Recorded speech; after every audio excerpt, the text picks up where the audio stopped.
Saudara-saudari, marilah kita mendengarkan renungan dengan judul Yohanes Pembaptis yang berdasarkan pada Injil Matius bab 14 ayat 4 dan 5. Karena Yohanes pernah menegur Herodes, katanya, "Tidak halal engkau mengambil Herodias." Herodes ingin membunuhnya, tetapi ia takut akan orang banyak yang memandang Yohanes sebagai nabi. Dalam nama Bapa dan Putra dan Roh Kudus. Amin. Saudara-saudari yang terkasih dalam nama Tuhan Yesus Kristus. Dalam perikop Injil hari ini, kita menemukan beberapa sosok yang ditampilkan. Mereka itu Yesus yang dikira Yohanes Pembaptis, Yohanes Pembaptis, Herodes, Herodias, dan putrinya, orang banyak dan murid-murid Yohanes. Tampilnya Yesus mengingatkan Herodes akan kisah kematian Yohanes Pembaptis. Tetapi ia mengira Yesus adalah Yohanes yang telah dibunuhnya itu telah bangkit. Padahal mereka adalah orang yang berbeda. Kita mendengar dalam pewartaan hari ini, sesungguhnya Herodes sangat menghormati Yohanes. Namun karena sakit hati ditegur oleh Yohanes, nabi itu dipenjarakannya saja. Herodes ingin membunuhnya, tetapi ia takut akan orang banyak yang memandang Yohanes sebagai nabi. Namun, karena kesalahan bicara dan gengsinya di hadapan banyak orang, Herodes memerintahkan orang memenggal kepala Yohanes Pembaptis. Inilah dosa karena lidah yang bersumpah dari Herodes. Ia bersumpah akan memberikan apa saja kepada anak putri Herodias yang telah menghiburnya dan para tamu undangan dengan tariannya. Saudara-saudari terkasih, pada dasarnya Herodes sudah tersinggung oleh teguran Yohanes karena ia telah memperistri Herodias, istri Filipus, saudaranya. Namun, sakit hatinya dibendung oleh rasa takut pada orang banyak yang menghormati Yohanes sebagai nabi.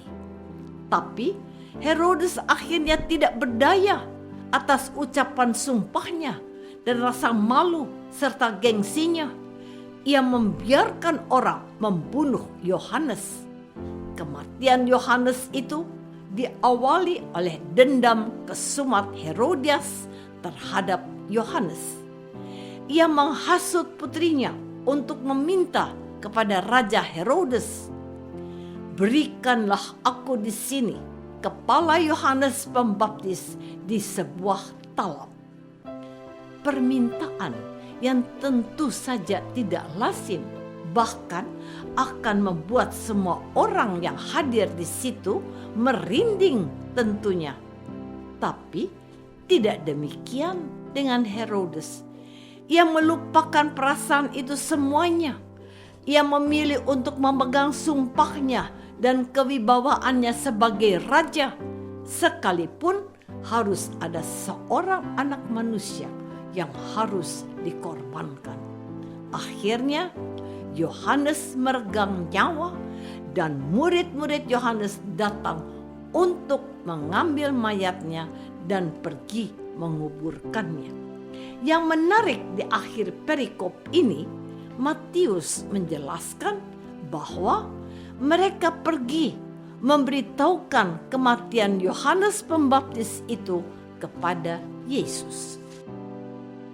Saudara-saudari terkasih, Yohanes Pembaptis yang selama ini telah menjadi bentara Yesus dan mewartakan pertobatan karena kerajaan surga sudah dekat, telah wafat.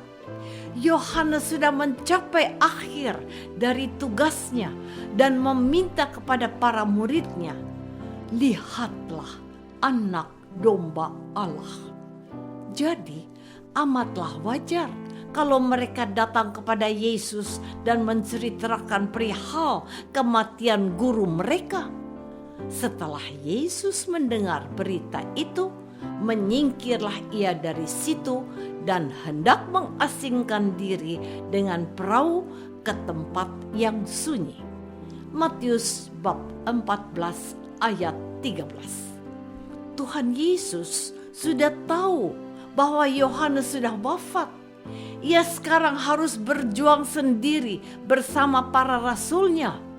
Tuhan Yesus menyebutkan Yohanes itu adalah orang benar dan bahwa tak ada seorang pun di dunia yang dilahirkan oleh seorang perempuan lebih besar daripada Yohanes.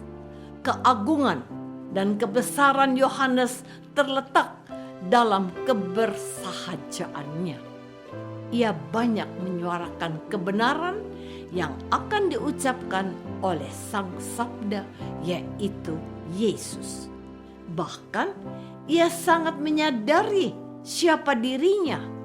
"Membuka tali kasutnya saja aku tidak pantas," kata Yohanes tentang dia yang akan datang setelah dirinya.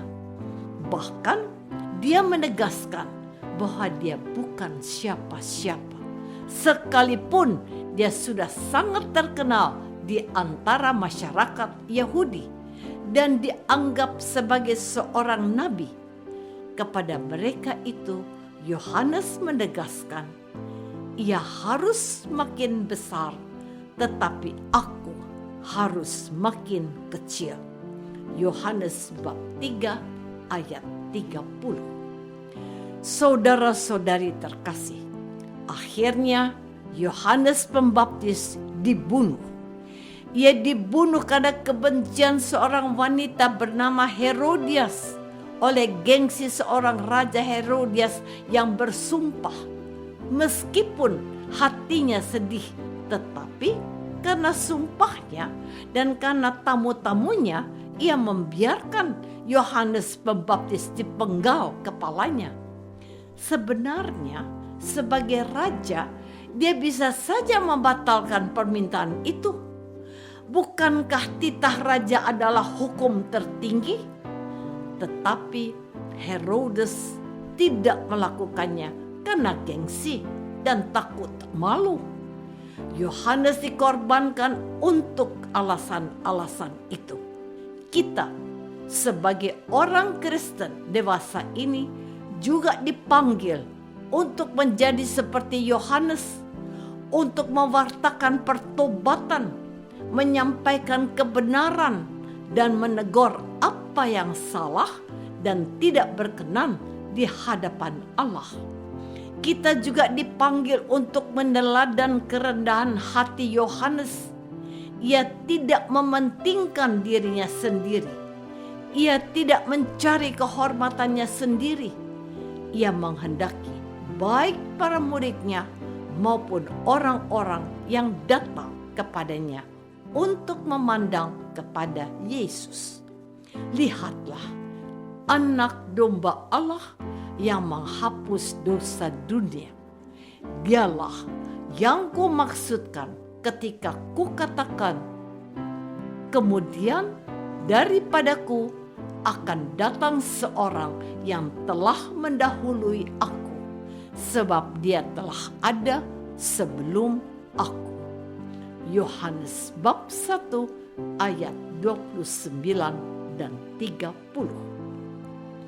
Tugas kita adalah seperti Yohanes, menampakkan wajah Yesus dan kasih-Nya kepada semua orang, apapun risikonya.